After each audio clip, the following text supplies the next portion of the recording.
샬롬, 반갑습니다. 또 벌써 한 주의 마지막 금요일 새벽 예배를 하나님 앞에 드리게 하신 하나님께 너무나도 감사를 드립니다. 오늘은 에스라 성경 강좌 여호수아 5번째 시간으로 우리가 말씀을 보려고 합니다. 이제 어제까지 우리가 아이성 성취에 대한, 아이성에 대한 이야기, 그리고 기브온 주민들이 거짓으로 목숨을 건졌던 이야기들을 좀 보았습니다. 오늘은 이제 그 가나안 중부 정투뿐만 아니라 남부가 끝나고 북방의 정투가 다 끝나게 됩니다. 그게 이제 12장까지 이야기가 이제 12장 13장부터 19장까지는 이제 12장까지 이야기고요. 13장부터는 정복하지 못한 지역에 대해서 잠시 나눈 이후에 19장까지 요단 서편, 그리고 원래 정해졌던 요단 동편의 땅을 분배하는 내용들이 쭉 나옵니다. 첫 시간에도 얘기했지만 우리가 보면 굉장히 지루한 내용이에요. 왜 그럴까요? 어딘지도 몰라요. 차라리 구로동에 어디 혹은 어디 동이다, 어디 구다, 이렇게 하면 좀 알 텐데, 구로구에 구로동이다, 대림동이다 하면 우리가 그래도 관심이 있을 텐데, 도대체 모르는 땅, 북쪽 남쪽밖에 모르는 땅이기 때문에 우리에게는 그렇게 큰 관심이 없는 땅이지만, 다시 한번 말씀드리지만 이 여호수아는 언약의 성취입니다. 땅 분배 또한 하나님이 약속하신 대로 주셨다라는 것을 눈여겨볼 수 있고, 더더욱이 12지파는 본인들의 땅을 얻는 거기 때문에 굉장히 민감하지 않았을까라는 생각들을 해보게 됩니다. 하지만 우리 땅은 하나도 없기에 그냥 우리가 쭉 그거는 여러분이 한번 읽어보시면 될 것 같고요. 다만 19장에 보면 하나를 살펴보고 가려고 합니다. 그 땅 나누다 보면 40절입니다. 19장 40절에 보면 일곱째로 단 자손의 지파를 위하여 그들의 가족대로 제비를 뽑았는데 그들의 기업의 지역은 소라와 에스도알과 이르세메스와, 여기도 잘 몰라요. 근데 딱 하나 아는 이름이 나왔습니다. 소라, 혹시 어딘지 기억나십니까? 여기는 삼손이 태어난 곳입니다. 단지파의 삼손이 태어난 것이 소라 땅인데, 제가 왜 단지파는 또 이렇게 얘기하냐, 이게 여호수아 때 분배도 받았던 땅과 실제 그 뒤에 보면 단지파가 지도상에서 보여지는 땅은 다른 곳입니다. 그래서 이거는 알고 지나가야 돼. 그러니까 조금만 성경을 좀 자세히 보고 지도를 함께 보는 분들이면 의아하게 생각해야 되는 부분이 바로 이 부분입니다. 처음에 단지파가 받았던, 여기 나왔던 그 소라 지역이나 그 지역은 어디냐면 예루살렘을 중심으로 서쪽입니다. 서쪽이 어느 쪽이냐? 지중해 근처 쪽이죠. 해변을 조금 끼고 간 단지파가 그 자리를 차지하고 있는데, 문제는 그 지역에 강력한 이방 족속인 아모리 지파가 거기 있었던 거예요. 자손이 얼마나 강력한지 단지파가 쫓아내보려고 했지만 쫓아내는 것은 둘째치고 쫓겨나게 생겼던 거죠. 그래서 사사기 때, 조금만 지나서 이제 사사기 때 보면 나중에 어디 쪽에 단지파가 가 있냐, 저 북쪽 위쪽으로 이동하게 되는 것을 봅니다. 그러니까 우리나라로 비교하면 서울에서 조금 서해안 쪽으로 가 있었는데, 이게 너무나도 그쪽에 있는 아모리 지파가 세니까 이게 이제 북한까지도 본다면 어디로 지금 가 있냐? 한경북도 있죠? 한경북도 쪽에 있다라고 보시면 되지 않는가? 거기가 어디냐? 성경상에 보면 여러분 헬몬산 맨날 얘기하죠. 헤르몬산이라는 헤르몬 지역, 그러니까 이스라엘의 최북단입니다. 그 북단 지역으로 단지파가 이동을 하게 되는 거예요. 성경에서 그래서 이스라엘을 표현할 때 어떻게 얘기하냐? 부엘세바부터 단 지역까지라고 얘기합니다. 부엘세바는 최남단이고요, 단 지역은 최북단입니다.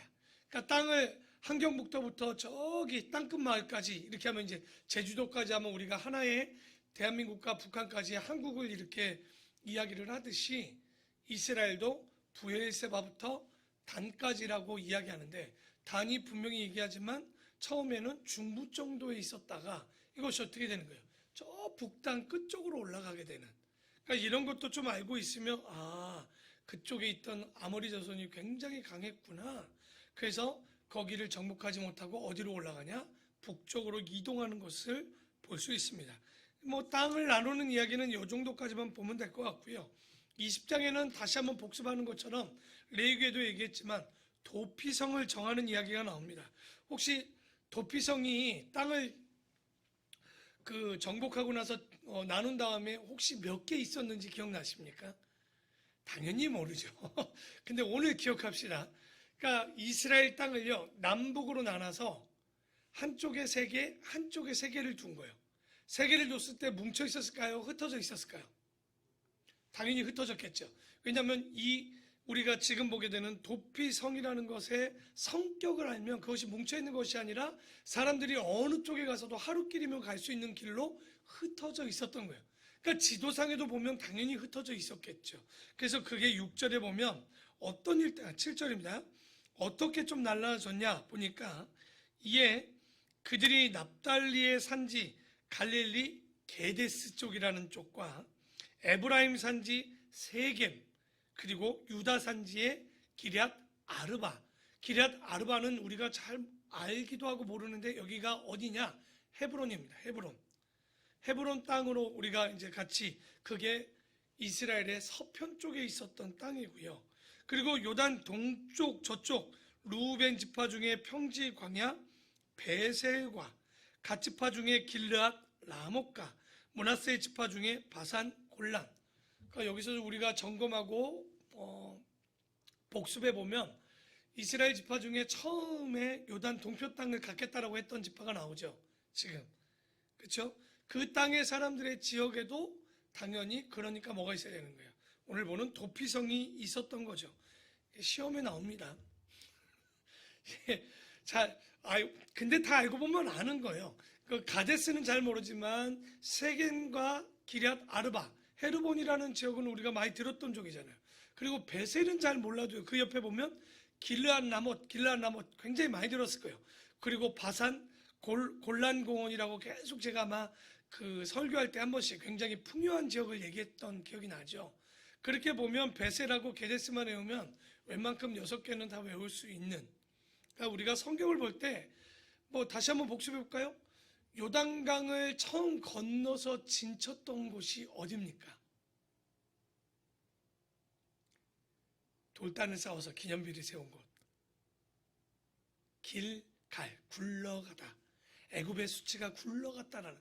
그러니까 이런 것들을 여러분이 그냥 마냥 그냥 보고 그래라기보다는 지역을 하나씩 조금 알아두면 그러니까 요단강 건너자마자 만나는 지역이 어디겠어요? 중부 쪽에서.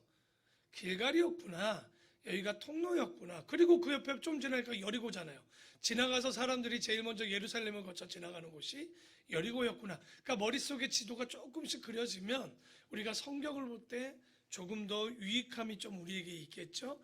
그래서 어쨌든 요단 서편과 요단 동편에 3개씩 도피성이 있는데 우리가 9절에 보니까 이는 곧 이스라엘 모든 자손과 그들 중에 거류하는 거류민을 위하여 선정된 성읍들로서 누구든지 부지 중에 살인한 자가 그리로 도망하여 그가 회중 앞에 설 때까지 분명히 얘기합니다. 무조건 숨겨주는 게 아니에요.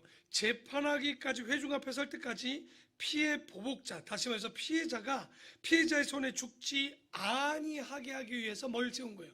도피성을 세웠습니다. 그러면 교회와 경찰서 중 어느 거에 더 합당할까요? 교회라고 보기 어렵죠. 이렇게 보면 잠시 숨겨준다는 건 재판 전에 잠깐 구금해 놓는 것처럼 잠깐 숨겨주는 거예요. 그게 바로 여기에 얘기하는 도피성. 같다라는 거지 똑같다라는 얘기는 아닙니다. 흡사하다는 얘기죠. 그러니까 도피성이라는 것이 살인자의 도피성은 어떤 거냐면 과실치사, 고의성이 없는 바로 가해자가 피해를 받은 사람 입장에서는 굉장히 감정적으로 나올 수 있기 때문에 감정적으로 살인하는 것을 또 다시 보복하는 걸 막기 위해서 보호받는 안전장치로 만들어 놓은 게 뭐다? 바로 도피성이다. 이렇게 보시면 되겠습니다. 이 도피성이 존재는 뭐냐면 사람은 실수할 수 있다는 걸 보여줍니다. 사람이란 존재가 실수 안 할 수가 없는 거죠. 그러니까 실수했을 때 억울하게 죽은 자도 억울하지만 가해자도 억울할 수 있잖아요. 아무 의미와 목적 없이 했다가 이것이 고의가 아닌 어떻게 보면 우발적인 살인이 났을 때, 고의성이 없을 때 보호받고 재판받도록 해주는 장치가 바로 도피성에 대한 이야기인데, 이게 여호수아 20장에 다시 한번 이야기를 해주고 있어요. 그리고 21장에 보면 이스라엘의 12지파가 맞죠.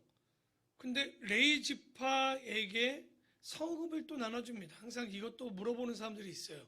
레위 지파를 뺐는데 어떻게 12지파냐, 13지파지. 그렇죠? 근데 우리가 어느 지파가 들어갔기 때문에 그렇습니까? 요셉의 지파가 두 개로 갈라지잖아요.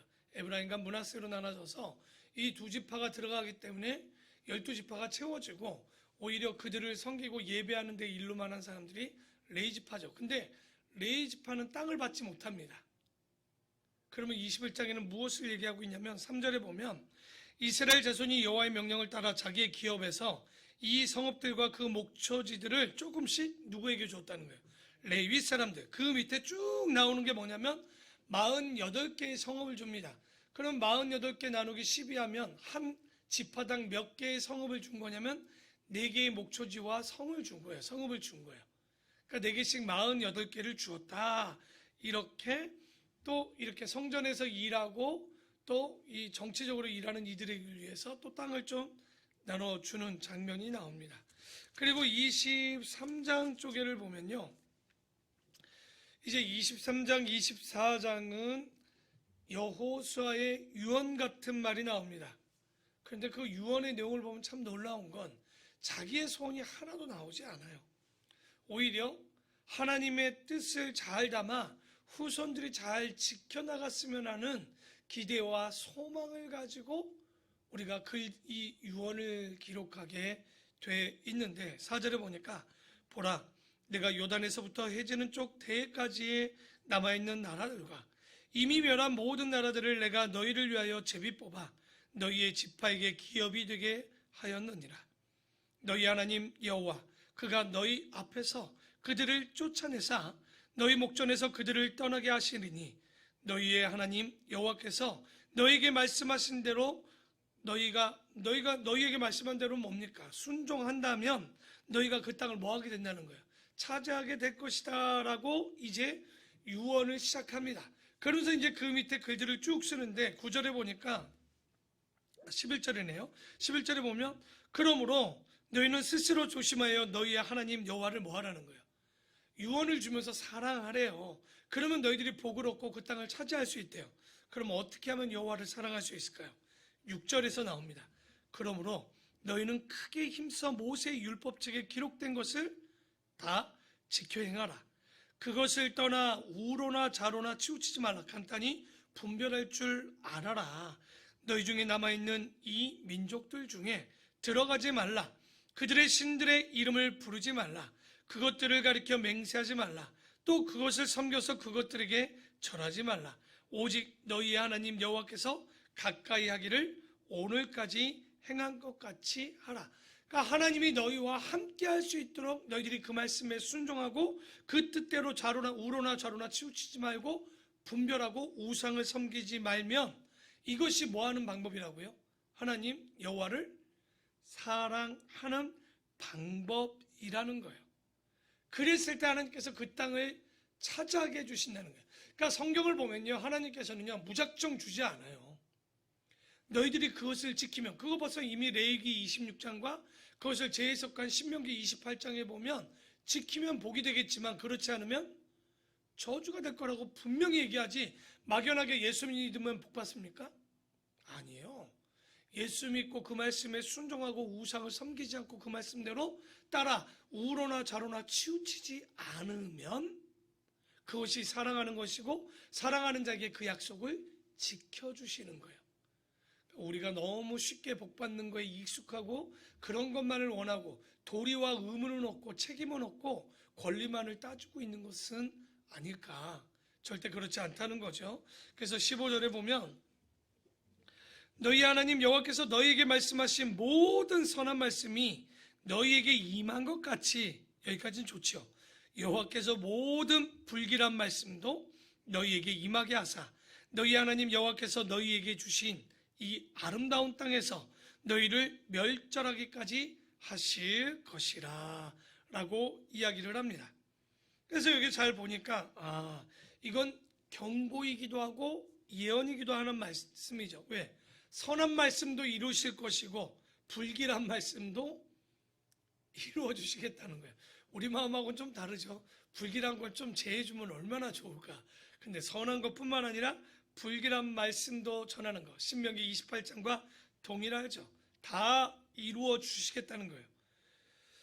만일 너희가 너희의 하나님 여호와께서 너희에게 명령하신 언약을 범하고 가서 다른 신들을 섬겨 그들에게 절하면 여호와의 진노가 너희에게 미치리니 너희에게 주신 아름다운 땅에서 너희가 속히 멸망하리라 하니라 나옵니다. 그러니까 여호수아든지 예수님이든지 사도든지요 무조건 잘되고 잘되라고 하지 않았습니다. 저 누구도 그런 얘기 하지 않아요. 명령하신 대로 잘 살면 잘되고 그렇지 않으면 못 될 수밖에 없는 거죠. 절대적으로 무조건 잘 된다라고 한 적이 없습니다. 그래서 거짓 선지자들과 진짜 참 선지자의 특징이 뭡니까?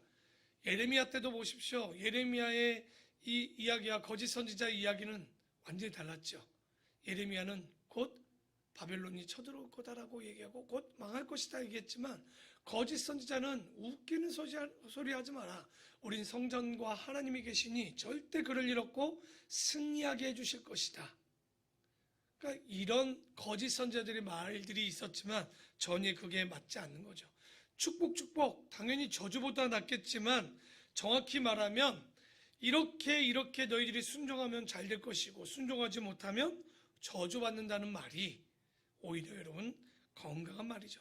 그래서 예수님도 모래 위에 집 짓는 비유를 하면서 나의 말을 듣고 행하는 자는 반석 위에 집을 짓는 자지만 행하지 않는 자는 모래 위에 집을 지어 그 집이 무너짐이 심하게 됨이라 라고 얘기합니다. 마태복음에도 계속 얘기하는 게 뭐였습니까?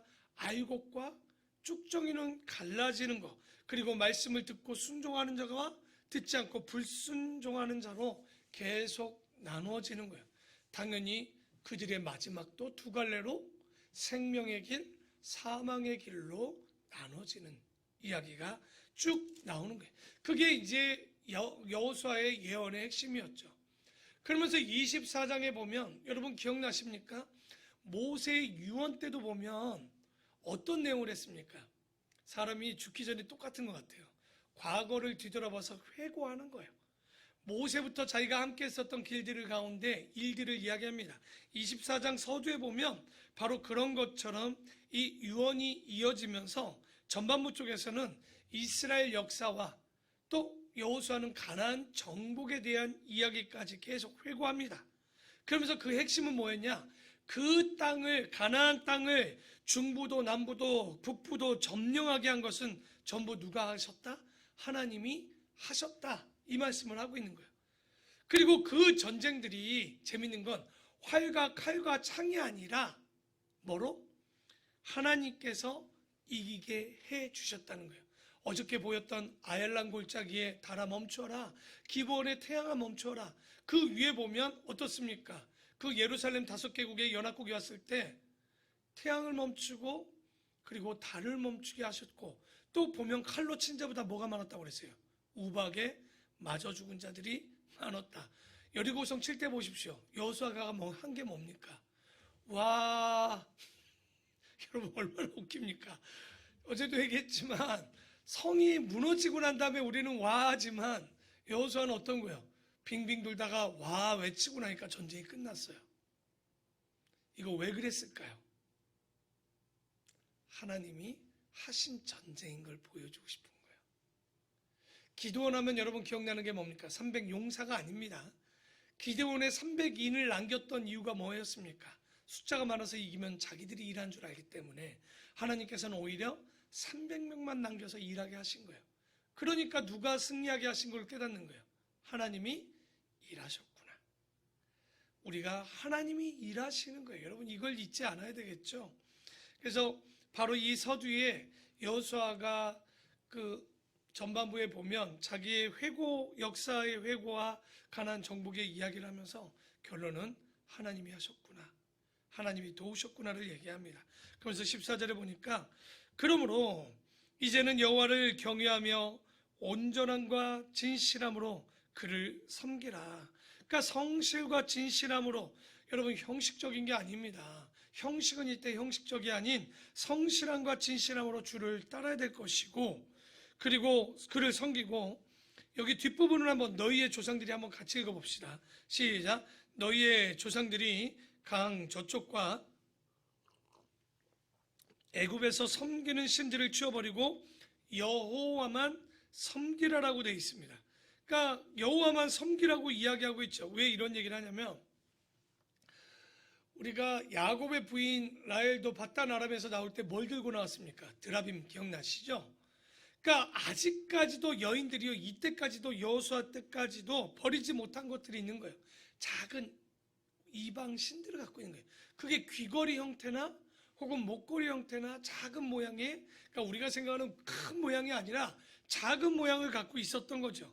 그러니까 귀에서 달랑달랑 거리면서 이방 신들이 말한다라고 생각했는데, 이제 여호수아가 유언으로 얘기하는 거예요. 야, 그런 것들 다 때려치고 누구만 섬기라고요? 여호와만 섬기라 얘기합니다. 너희들이 애굽에서 섬기던 신들을 치워버리라고 얘기합니다. 예전에는 뭐라고 써져 있냐면 단장품을 치우라고 돼 있었죠. 그 단장품이 자기를 꾸미는 것들이지만 이게 다 뭐였던 거예요? 우상이었던 거죠. 그리고 나서 너희들이 해야 되는 건, 이제 엘리야도 얘기했지만 머뭇 우상과 하나님 사이에 왔다 갔다 하지 말라는 거예요. 오직 여호와만 섬기라 했더니 그 뒤에 뭐라고 그러냐? 이스라엘 백성들이 여호와만 섬기겠습니다라고 결단합니다. 근데 좋은 결단이죠. 문제는요, 근데 지금 이 말씀을 들었던 출애굽 2세대들이 살아있잖아요. 이들은 괜찮아요. 그래도 그 말씀을 듣고 삽니다. 문제는 누가 문제일까요? 1세대 때는 1세대가 문제여서 뭐 2세대까지 왔는데, 2세대 때는 2세대가 그걸 봐서 괜찮기는 했는데 그 다음에 다음 세대가 문제였어요. 잘 보십시오. 1세대들은 다 죽었다면 20세에 칼든 자는 다 죽었죠. 그러면 20세 이하, 최고로 많은 사람이 20살이었는데 그때 20살이고 모세와 함께 40년을 광야에 있었기 때문에 합쳐보면 60세가 됐죠. 그러니까 60세에서 여호수아가 90세에 모세를 이어서 지도자가 되고 110세에 죽습니다. 그럼 플러스 20입니다. 그럼 몇 세가 됐죠? 이제 사람들이 지금 80세가 됐어요. 그러면 이들이 110세에서 120세를 산다 치고 평균 30년을 더 살면 이제 이 모세와 여호수아가 했던 일을 본 사람들에 대한 이 모든 세대는 죽게 되는 거예요. 진짜 문제는 여기서부터 시작됩니다. 그들이 경험하지 못했던 사람들이 이것을 그대로 유지할 수 있을까? 아마 그 뒤는 안 되는 이야기일 거예요. 최소한 이미 안 됩니다. 왜냐하면 모세가 신명기에 명령했던 7년 한 번씩은 말씀을 초막절에 뭐 하라고 그랬어요? 모든 세대들이 모여서 낭독하라고 했지만 그랬던가요? 에스라 때까지 누구도 그것을 하지 않았고, 그 시작이 바로 여호수아가 죽고 난 이후서부터 시작됩니다. 그러니까 우리가 이 배경이 좀 갖고 있어야 돼. 이런 배경 가운데 뭐가 나타나는 거예요? 사사기 360년이 나타나는 거예요. 그래서 29절 한번 보면 29절부터는 여호수아가 쓸 수 없는 이야기가 나옵니다. 왜냐면 자기가 죽는 얘기를 하니까 쓸 수 없죠. 그러면서 31절에 보면 이스라엘이 여호수아가 사는 날 동안과 여호수아 뒤에 생존하는 장로들, 곧 여호와께서 이스라엘을 위하여 행하신 모든 일을 아는 자들이 사는 날 동안은 뭐 했다는 거예요? 여호와를 섬겼겠죠. 그 얘기는, 이렇게 써놓은 얘기는 뭡니까? 그러면 그거를 보지 못한 자들은 어떻게 되는 거예요? 그 이야기의 이제 시작이 사사기인 거예요. 그 여호수아와 모세가 했던 일들을 봤던 자들이 끝나고 난 이후에 사건들이 어떻게 돌아갈지에 대해서는 이제 바로 사사기가 보여주고 있는 것. 그런데 여호수아가 염려했던 것이 그대로 연출되는 장면이 사사기입니다. 그래서 여기 잘 보면 이것을 사사기 배경으로 알고 여호수아를 사사기 배경으로 두고 사사기를 보면 이들이 왜 이렇게 사는지 보지 못했구나, 알지 못했구나, 교육하지 못했구나, 이게 다 드러납니다. 이렇게 여호수아까지 이렇게 잘 마무리하면요, 우리가 한마디로 줄이면 뭡니까? 하나님은요, 아브라함과 이삭과 야곱과 요셉에게 약속한 말씀을 다 그 문자대로 어떻게 했다는 거? 약속을 지켰다는 거. 이게 대단한 거죠. 반면에 하나님을 지켰는데 이 사사기 이후 역사서 에스더까지는 어떤 일이 벌어집니까? 지키는 자들은 복을 받겠죠. 하지만 잘못된 사람들은 왜 잘못되었을까요? 여호와의 율법을 지키지 않는 거예요. 그래서 히브리의 역사를 이렇게 살펴보면 일반 역사와 다르게 히브리의 역사는 무슨 역사라고 부르냐? 언약의 역사라고 보는 거예요. 약속을 지키느냐 지키지 않느냐를 계속 보여주죠. 바로 그것이 히브리 역사인데, 그래서 우리가 서두에 처음에 얘기했던 거 기억나죠? 오경이 아니라 여호수아는 이 모든 약속의 성취까지 보기 때문에 육경이지 않는가. 왜? 하나님이 그 언약을 성실히 지키셨기 때문에. 반면 이제 우리가 보게 되는 사사기는 뭡니까? 하나님 앞에 성실하지 못한 이스라엘 백성들을 봅니다. 불성실하고 지키지 않고 듣지 않고 배우지 않고, 그러니 역사가 밝을 이유가 없죠. 360년 동안 그들은 하나님의 역사를 지키지 못하는 반복의 역사가 계속 되어집니다. 그렇기 때문에 우리가 오늘 얻는 건 뭐냐면, 역사의 교훈이 있고 영혼의 교훈도 있고 선진들의 대가를 치르는 교훈들이 있을 때 우리가 이런 것들을 보고 해야 되는 일은 뭡니까? 우리가 잘못된 길은 걷지 않고 바른 길들은 그대로 따를 줄 아는, 진리 안에 거하여 진리가 우리를 통치하실 수 있는 하나님의 통치가 나타나도록 오늘도 말씀으로, 내일도 말씀으로, 기도로, 예배로 살아가는 우리 귀한 성도들, 그리고 그 기대함으로 살아갈 때 하나님과 동행하심이 여러분에게 나타나는, 하나님의 함께하심이 나타나는 그 역사가 여러분 가운데 있기를 축원합니다. 아멘.